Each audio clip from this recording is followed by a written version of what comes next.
Welcome back, everyone. We have one of my favorite deathcore vocalists. We have Adam from Oceano. How are you doing today? Hey, that's cool to hear. Thanks. I'm good. Well, let's get into this. You guys are about to release your sixth studio record. How has your writing and recording approach changed since the first record you guys have done? I think we have a good template now of what we want the band to sound like, given we've had a few albums to really solidify the core sound, and now we're building on that. So it's a lot more exciting because we know the direction, and now it's just about bringing in elements that we want to bring in so that ideally the next things that we write will be able to have more of what we like. So really we're just bringing in things that we enjoy and that we want to hear added to the already existing things that we've done in the past. Oh yeah. And like what I noticed is your last full length was in 2017. Did you guys write like during that process, or is this all brand new material from like this year? Yeah, it's this stuff is actually like 2, maybe 3 years old, maybe even more than that. Actually, like we've been writing some of this stuff for a while. It just has evolved and changed over time. And with you saying that, do you basically mean like some of these songs are archived or reworked songs that you guys brought to this new album? No, they're not reworked. These songs we were working on a new album probably like 4 years before now, so it just took a while to get some of the ideas out, but it's been a long time coming, this album in itself. And with you, like I know you do vocal covers. With you doing you do so many different styles. Do you feel like that kind of helped you bring a new level to this album compared to your other albums? Yeah, this one has been cool because it's more dynamic. There's some melody being brought back into the fold, so I think it's opened the door for me to display more. Whereas the last album we did, I felt that it didn't really need too much of like a vocal demonstration beyond what I did on it, so I stuck to that. Whereas this one, I definitely feel like I can metaphorically spread my wings a little bit and do some things that maybe even have never been heard before. You definitely brought like a whole different style. I mean, vocals always on it because like you're insane as a vocalist. Thanks. And like so you have had the other members for a while now. Do you guys have any rituals going into the studio you guys have formed over the years? I think true to the name of the album, Living Chaos, no, it's we kind of just rip, we just dive in, and I didn't really even know that this would really become an album at all at the point when we realized it would. It was just, we were just working on songs at that point, and we just really, it was an organic type of flow to get to the point where it became an album. So we just do it how we feel, just follow the feel, but it doesn't have to be any specific way. And that's pretty cool. And I know this has 9 tracks on it. Did you have like a certain way to do the track order? Is there a few ways you guys went with it? No, it's like this was like the most stress-free process to writing and organizing an album release. It was a conversation between the label, just getting their listen through it, and I had my suggested way that the tracks would be ordered, and it really just became a combination, the best of both ideas between the label and myself on how the songs, like there were certain songs where like, okay, these two definitely needed to be back to back because we had that intended at the time, but really just we were just chill. Everything was just really chill.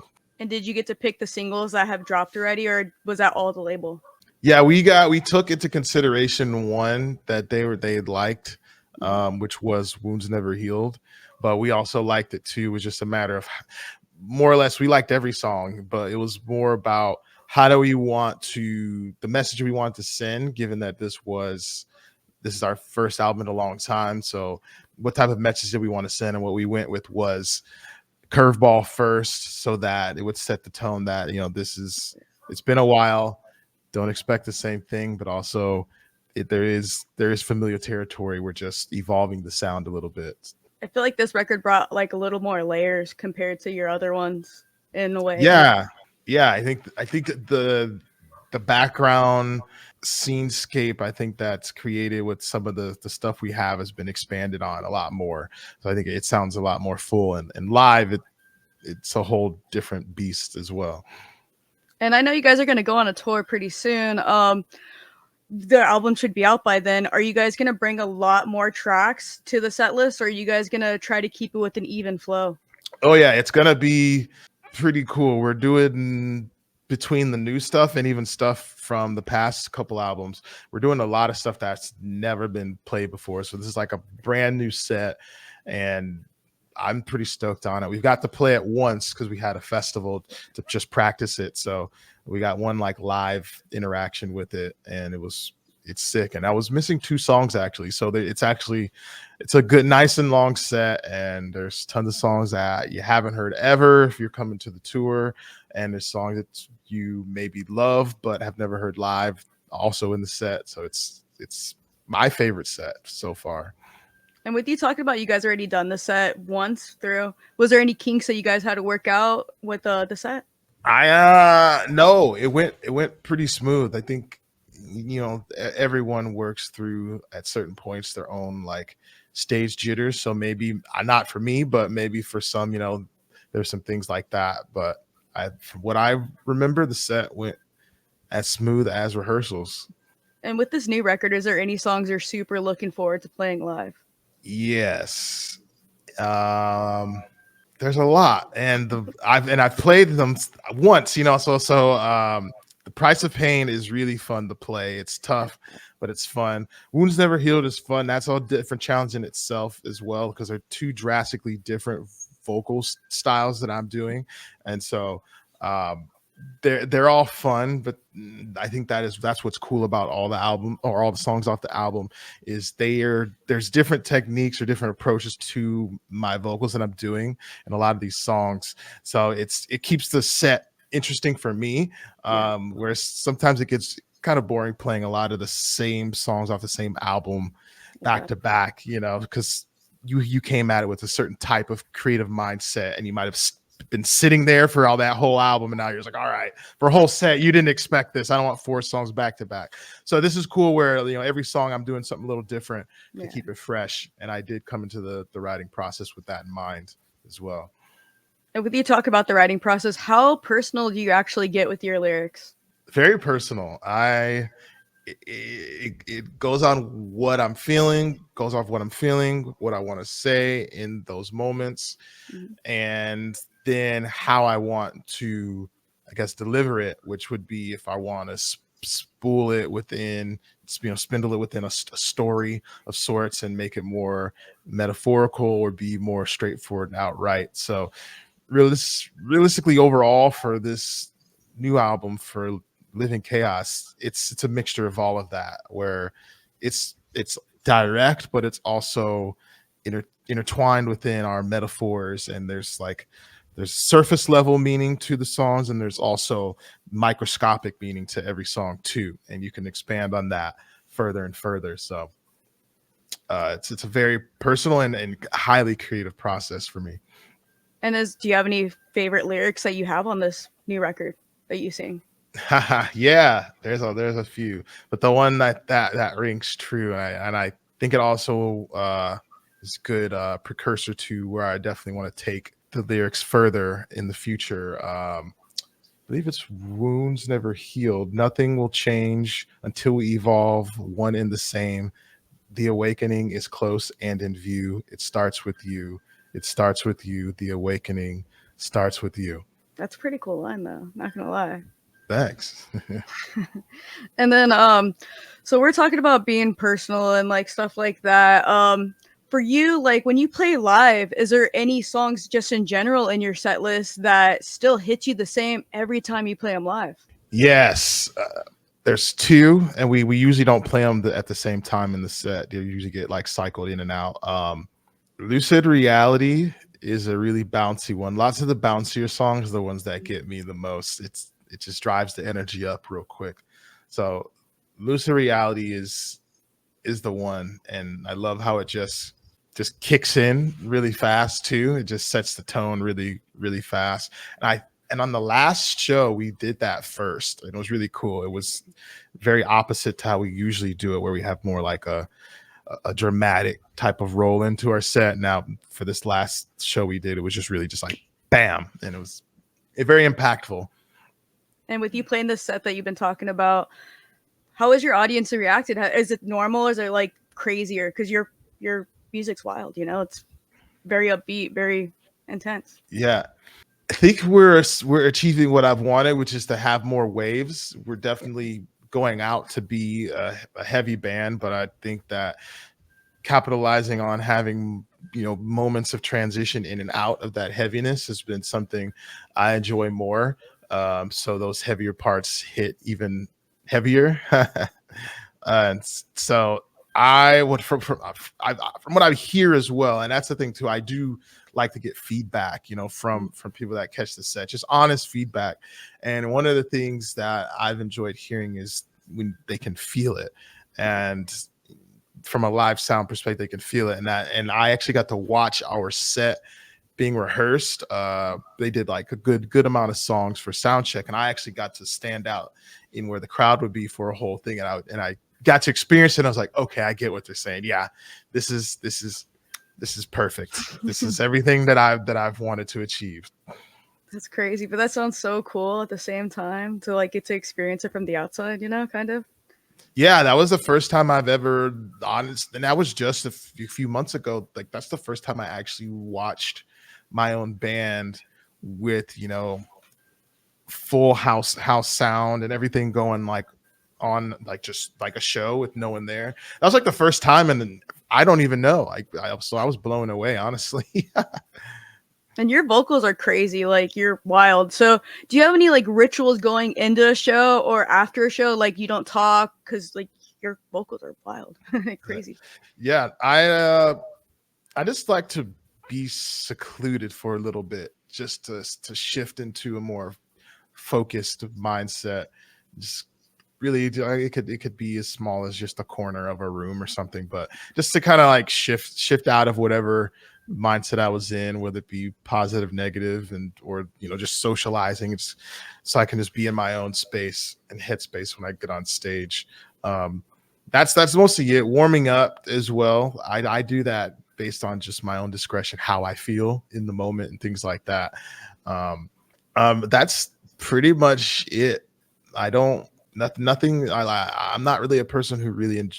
I can enjoy like a regimen and rituals to a degree, but what I like about touring and traveling and live performances, you don't have to do that. So there's certain things that are absolutely necessary, but in this case, I like to change it up. Sometimes I like to walk out with like a towel because I'm like, I'm gonna be sweating like an asshole today, and then other days I feel like I need to have a water on me. I mix something up, or else I'll just get really tired of the regimen. That all makes sense. And I have to ask because I've watched the music video for Price of Pain. You're wrapped in that wire was it for a long time? How uncomfortable was it? Like it was claustrophobic for not really being in a small room. It felt like claustrophobic. Just the fact of not being able to move, not being able to go anywhere, that was starting to bug me. And I passed out in it actually, which was it was just really hot. There was all these lights beaming on me and things like that. And we did it in Vegas, so it was like scorching. And so I passed out in it, but I'm pissed at them because they didn't get any footage of it because it would have been great. There's no nothing needed there. That's raw. That's but it was not that awful, even with all that in mind. I didn't realize coming into it though, because writing the ideas for that, the one thing when I got there, what I didn't realize was like, oh, I'm gonna also have to be the one to stand there in that shit for that long. That's the part that I didn't think about until I was there, and I was just like, all right, well, suffer for the art. That's why when I watch the video, I'm like, I know music videos well. I'm like, wow, he must have been there for a while, and that must have sucked. Yeah, I definitely didn't think that part out. And when you're looking at like your like discography with Oceano, what album you guys made feel like you shaped and made you guys your own? Truthfully, this one, Living Chaos, I think it's what I've been working towards as like, let's just call it like the coach. I think I can take that one. The head coach of Oceano. That's what I've been working towards this entire time is this type of album. Just it's really, for me, it's bringing my favorite elements of metal as a whole into one, with the goal, of course, being like, we got to be heavy as hell. And I'm I'm stoked on it. It's just the Sick. album that I could die happy knowing I created. If I only had like one project I could do and stick with it, this would be the album for sure. This is probably my favorite record you guys have done. Like Depths is cool Cool. and all that, but this when I got the promo, I was like, wow. Like you guys bring it and your vocals are always on it, but this one, wow. Chef, like Thanks. this might be my like album of the year. We'll see. We still have a few months, but this one's pretty sick. Not gonna lie. Thanks. I'm honored to hear that. And you do a lot of vocal covers. Is there any musicians you would love to collab with? I think it would be cool to do something with definitely different artists that are doing trap metal stuff with like the screaming and the rap or rhythmic beats and stuff. I think that'd be cool. So I would love to collab with Scarlord. I think that'd be tight. I think he's one of the best. As far as if we're critiquing screaming vocals, I think he has one of the better approaches to it. So I think it'd be cool to do something with him and contrast his higher, raspier, kind of strained screams with my more like finesseful lower tones. I think that'd be cool. Sick. That'd be really sick, actually. Yeah. And then you guys been a band since like 2006. What challenges are you facing now compared to the beginning of Oceano? I think touring is expensive. Oh yeah. And it's like when you get in a rhythm, you start to become accustomed to those expenses. You know, you can kind of start to budget and make a system around it. But to continue to grow the project, it becomes more and more and more and more expensive.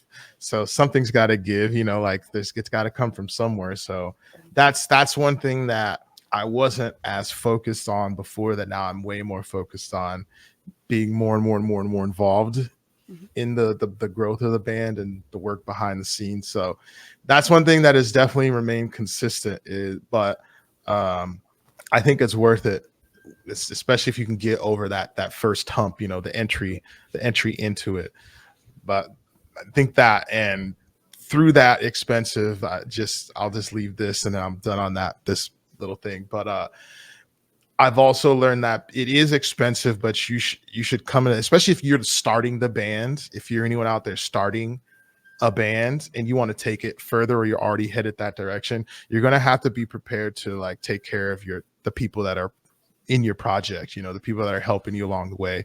You know, it doesn't matter if you put in the majority of the work, you'll keep the team around that's helping you succeed if you make sure to account for, you know, making sure they're taken care of as well. So that too makes it expensive, but it's a well worth it expense versus, you know, having chaos and uncertainty with who's gonna be playing your next show.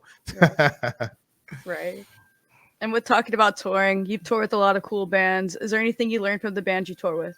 Yeah, one of the coolest things that was said to us as a band was from, I want to say it was Trey from Dying Fetus, and he was talking about you know, if you know that band, like they've been around for a long time, and they're having their best moments now, you know, and these guys are adults with families. And so he was speaking on like consistency, you know, just being consistent. And it doesn't mean you have to do it every day, every year, but you know, you're always coming back to fight. And if you believe in your project, that's exactly what you'll do. So I've learned that, and having that confirmed, you know, from OGs that have displayed that clearly, and you know, and now they're finally reaping, you know, in the last probably like 5 to 10 years, reaping a lot of the biggest benefits from it. Just staying consistent and not thinking about the fact of, you know, oh man, you know, I've been doing this so long, why aren't we succeeding like them or like this way? You know, you got to like focus on the wins that you have and just keep on it, stay consistent, be persistent and patient, and just keep grinding and just be excited about what you're doing. And the rest should be probably right around you if you just look around. It's about just taking it further with time. Right. And with talking about touring, do you have a dream touring lineup that you guys haven't done yet? Yeah, I'll be a little more like realistic with this, like that I could possibly happen with the right moves made. I would love to see. I'm doing a quick switch on you, but this one's even cooler. Because I'd really love to see this, and I hope everyone who's part of this hears this. They did a Sumerian tour years ago. It was the Sumerianos tour, and it was basically all the Sumerian bands at the time, like that. Like it was after the burial, Veil of Maya. I know I'm missing somebody in that, but you get Born of Osiris. You get the vibes. Yeah. I want that to happen again with those bands and us. That'd be sick. And just do it again. They only did it once, like another Sumerian or Sumerian fest, where this like just put all of the Sumerian bands on a festival. That would be tight. I think that's an accomplishable one. Like that seems like it can happen, in my opinion. Yeah, it definitely could. Definitely could. And with touring, do you have a favorite venue you still like to play every time you come to that town? A lot of them have come and gone, which is a bummer. I like the launch pad in Albuquerque, New Mexico, because there's not a moment that we've ever played there where it's not been packed. And the way that, and you can tell it's going to be a really awesome show there is when the crowd passes where the sound booth is and it goes towards the merch, because it can go further than that. It can go all the way back into the bar. So at least once you're there, it's going to be a wild show because they're going to pack in forward. And really after that, you're stuck in the merch area near the bathrooms and stuff. So I like that about that place. It's always a good show, no matter how many people can make it out, but you do have a gauge of like, okay, this is going to be really insane. Yeah. That sounds pretty cool. That sounds like in a perfect area too. And then when you go on the road, what does your music playlist consist of compared to when you're at home? I think it's close. It's about the same on the road and at home. I just listen probably to even less music on the road. Usually it's R&B and like usually rap that's blended with R&B, not so much straightforward rap. You have some like trap rap artists in there mixed in there. It depends on my mood though when I'm listening to what, most especially. So I don't usually listen to more than maybe a couple songs or maybe an album or two of one specific artist. And other times I'll just be jumping around. That's usually for if I'm driving, but we don't really drive that much on tour. But if I'm driving, on a tour or something, or I usually mix it up between a couple genres. Metal usually is not something I listen to a lot, but I listen to it a lot in the sense that I'm always working on it. Yeah. So I supplement it with that, where it's a 100% genuine, raw, like reaction to me when I hear metal, and it feels a lot better given that I don't listen to it so much. So it really gets me amped up when I'm listening to my own music live and stuff, because I haven't listened to metal at all until I'm on the road sometimes. So cool. And so I spend days, maybe weeks, never listening to anything heavier than some rap beats. And so I feel when that does occur, which it's very often, it's even more intense. Yeah. And is there any new bands that you're currently enjoying? Last I was listening to, that's tough. Hasn't been a band. What I've been listening to as far as for bands lately has been like just like the old school stuff I grew up on, like Killswitch Engage, Lamb of God. A lot of stuff I've done some videos on. I've been doing a lot of just diving back into that kind of stuff, into stuff that influenced me over the years. It's kind of helped me find renewed creativity and rediscovering the things that influenced me when I was younger. Dang, that's pretty cool. And I always have to ask, so as a vocalist, what would your Mount Rushmore of deathcore vocalist be for you? Oh, cool. Oh yeah, that's easy. Phil Bozeman, Mitch Lucker. Well, there's two spots. They're going to take up the two right there. Alex and Steve from Despised Icon, And then how many are there? Are there 5 or how many? I think there's 5 spots on the Mount Yeah. Rushmore. Yeah. Who's the last one? That's a tough one. The last one. Trying to think of someone that's like underrated that really has blown me away and impressed me in the last while. Oh, Cheney from Entheos. Oh, she's awesome, man. Yeah. She's a little badass, not gonna lie. Yeah. And then for That's someone listening to Oceano for the first time, what 5 songs would you suggest them to listen to, including this record? Because a lot of people. Okay. Okay. 5. That's good. Into the Flames, off of Living Chaos. Give you some deep tracks. The World Engine. Okay. Persuasive Oppression off of the Contagion album. I really like that one. Final Form, which is an instrumental. And then last, that's a good one. I think Dawn of Descent. I wanted to do one that maybe wasn't like a single or an often played one, but I think that's a good representation. That's a solid list, to be honest with you. Yeah. Right. And then where can everyone keep up with you and buy the new amazing record you guys are about to release? You can buy the album if you want the physical at sumerianrecords.com. You can also go to the band's anything, which you can find it at Oceano Metal or Oceano Band, and you can grab it there. We got links and order packages and VIP for our tour. We got everything there. Most specifically though at you can find we have the links all for you at linktree.com/Oceano Metal. That'd be the quickest and easiest place.